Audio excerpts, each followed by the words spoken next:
A finales del siglo XIX y principios del siglo XX, el deporte se extendió hacia las masas como un medio también educativo. El ideal burgués veía en el deporte la posibilidad de formar el carácter, incrementar la fuerza de voluntad, fomentar la disciplina y el respeto a las normas. Además, la práctica del deporte constituía una distracción para las clases más necesitadas.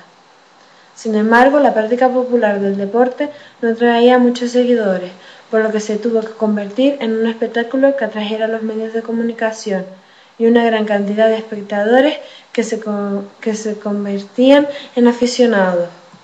Enseguida se descubrió en el deporte y la afición podía ser toda una industria comercial, favorecida por el mejoramiento de los medios del deporte, comunicación y la capacidad de consumo de las clases trabajadoras.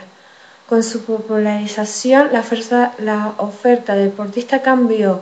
Deportes como la hípica y la esgrima fueron cediendo protagonismo a otros como el ciclismo, el excursionismo, el boxeo, el automovilismo y el fútbol, gracias a la implantación de la jornada laboral de 8 horas y la elevación de los ingresos a los trabajadores.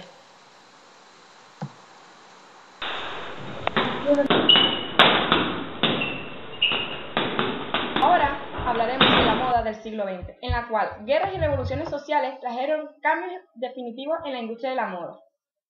El cambio más importante quizás haya sido la lucha de la mujer contra las restricciones políticas y sociales. Esto indiscutiblemente se manifestó en la relación femenina con el vestuario. Es así que en los primeros años del siglo XX desapareció el corsé y así volvía la silueta natural de la mujer pudiendo enseñar sus piernas. Basta con solo revisar desfiles de los grandes diseñadores para descubrir los vestidos estilo Charleston, los collares largos, los zapatos, sombreros, maquillajes recargados y hasta una melena bob cut. Podemos nombrar el nacimiento de los bañadores, de una sola pieza, vestidos de despliegue de la silueta de la mujer y aún una técnica nueva de creación de vestidos. Esta era a medida. Estas novedades modificó sustancialmente la forma de vestir femenina. En esta época toman mucha importancia Coco Chanel, Gucci, Calvin Klein, etc. Coco Chanel fue nombrado como pionero de la libertad de la mujer en este siglo, ya que confeccionó ropas cómodas al mismo tiempo que elegantes. El color negro, los trajes de chaqueta, el pelo corto arrasaban. Todo esto hizo que las mujeres independientes y trabajadoras se adaptaran rápidamente. Ahora les dejamos con un desfile de esta época en el cual unos modelos pasan con sus ropas y arrasan.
La implantación de la energía eléctrica en las ciudades posibilitó la aparición de un nuevo tipo de ocio nocturno. Las grandes avenidas se llenaban de paseantes, curiosos y consumidores atraídos por las luces de neón de los nuevos espectáculos, como el cine, las salas de baile, los cabarets. Se desarrolló un nuevo tipo de música de carácter popular, el jazz, el swing, el charleston. Surgieron estilos musicales de masa que congregaban multitudes deseosas de escuchar a los intérpretes y practicar los nuevos estilos. El consumo de alcohol estaba asociado al nuevo tipo de suscitó la oposición de los sectores más puritanos de la sociedad. En Estados Unidos, en 1921, se promulgó la ley seca, también llamada prohibición, es una controvertida medida que han aplicado ciertos estados durante la historia. Consiste en la ilegalización de la fabricación, el consumo, la elaboración, el transporte, importación, exportación y la venta de alcohol. La ley seca, al prohibir el consumo de alcohol y no dar respuesta a la demanda existente, puede favorecer la generación de mercados negros y dinero negro, que consiste en licor en otros lugares donde se produce, lo introducen ilegalmente y lo venden para satisfacer las necesidades a precios más altos, debido a que la demanda sigue siendo más alta que la oferta. Una de las principales necesidades del hombre es la de comunicar sus pensamientos, sentimientos y experiencias. Durante miles de años lo hizo de manera oral y luego escrita. Al inventarse la imprenta, esta transmisión se pudo hacer a ambas personas por medio de libros, revistas y periódicos. Los medios de comunicación son el cine, la radio, la televisión y la prensa. Actualmente, su distribución y difusión es tan amplia que comunican a millones de personas a las masas, y por eso se dice que la comunicación se hizo masiva, y como consecuencia la cultura también. Estos medios relacionan a los seres humanos a todos los países del mundo en un instante. Ahora, noticias, eventos culturales y deportivos, programas de música y entretenimiento, ideas políticas y sociales, valores, costumbres, mensajes comerciales pueden ser conocidos. La primera emisora de radio, la PCGC, inició sus transmisiones en Holanda en 1919. Es el medio que tiene el mayor alcance. Se escucha en grandes y pequeñas ciudades, en el medio rural y en las comunidades más apartadas, y tiene la ventaja que puedes escucharlo mientras ayudas en las labores domésticas o hacer otras actividades en autobuses, en automóviles o en el campo. El periódico, tal y como hoy lo conocemos, nació en Inglaterra en el siglo XVIII. Con anterioridad a esta fecha existen distintas formas de comunicación social. Fue el Daily Courant en 1702. La distribución se hacía por medio de pregoneros. Los más importantes centros de circulación de periódicos fueron los cafés, donde la gente se reunía a leerlos y comentar las noticias. Con el desarrollo de la prensa tuvo lugar el nacimiento de la opinión pública. En España no se produce un desarrollo de la prensa hasta el siglo XVIII. En esta época los periódicos eran muy caros y solo estaban al alcance de una minoría. Los editores contaban únicamente con el producto de la venta, ya que la publicidad no se generalizó como medio de financiación hasta el siglo XIX.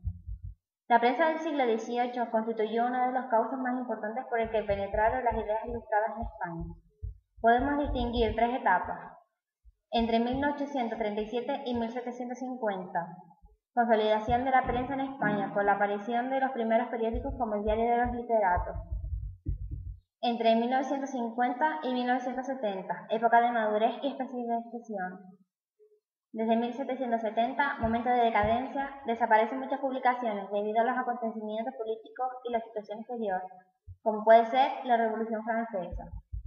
Se distinguían claramente dos tipos de publicaciones diferentes, la prensa oculta o papeles periódicos y la prensa popular.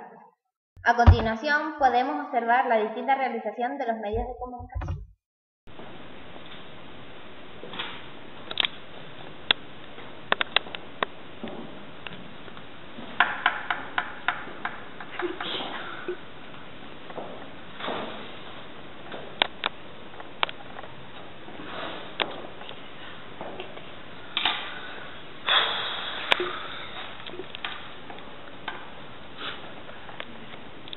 ¿Has visto mi nueva colección de Coco Chanel? Yo sí, la venía súper bien. ¡Extra! Señora, por favor, las nuevas noticias de hoy en día, reporte. Nancy, por favor, señor, por favor. La nueva noticia. Gracias. Gracias, señor. Gracias.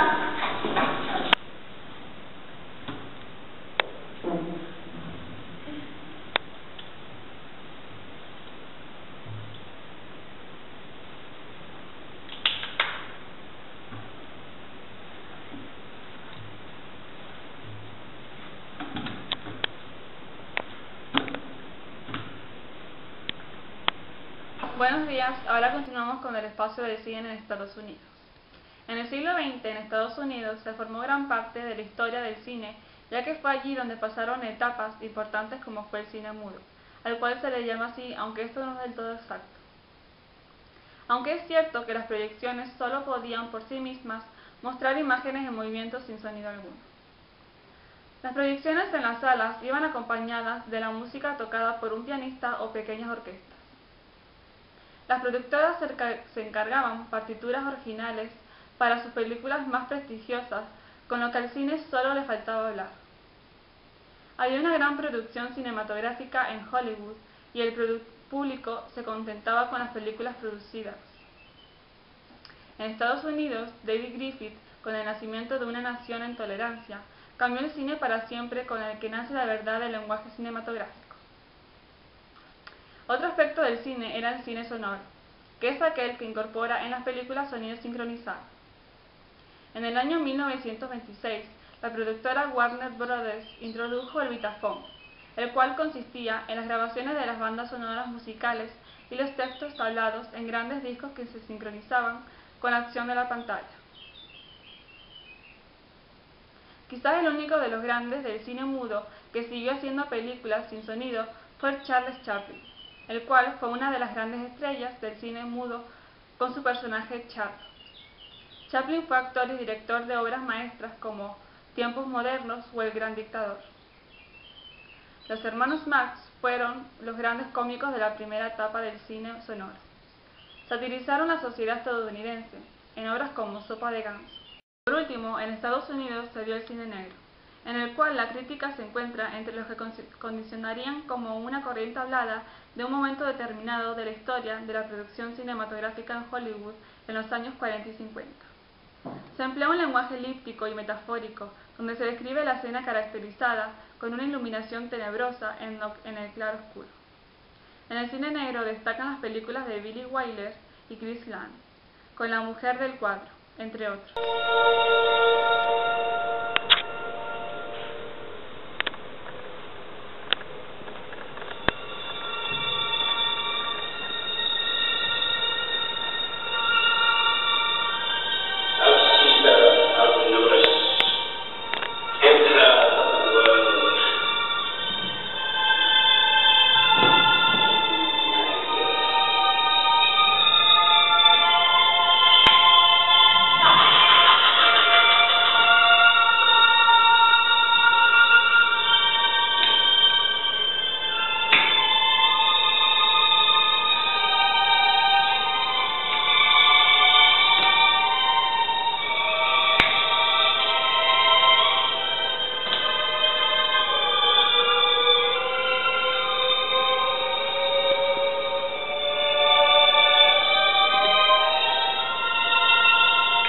El director ruso más famoso de la época de los años 20 fue Sergei Eisenstein, quien rodó El acorazado de Potemkin, considerada una de las películas más importantes de la historia del cine.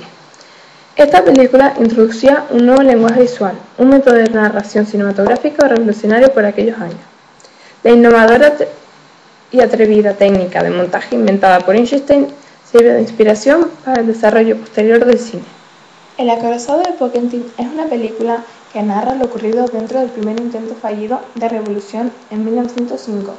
El amotinamiento se desarrolla por el descontento de los marineros por las condiciones infrahumanas en las que estaban, siendo su líder, Vukulich, asesinado por un oficial. Los oficiales de rango superior han sido destronados, y cuando el Potemkin llega al puerto de Odessa, la gente aparece de todos los lugares y quieren saber la causa del marinero muerto y el porqué del inicio de estos actos de rebelión, siendo enfrentados por el ejército zarista.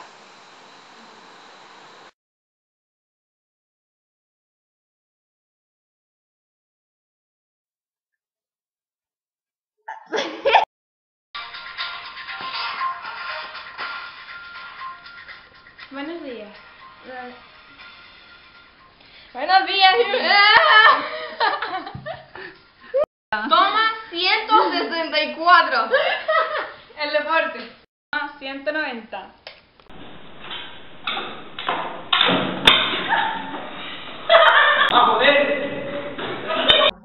Jope. ¡Oh, qué rabia!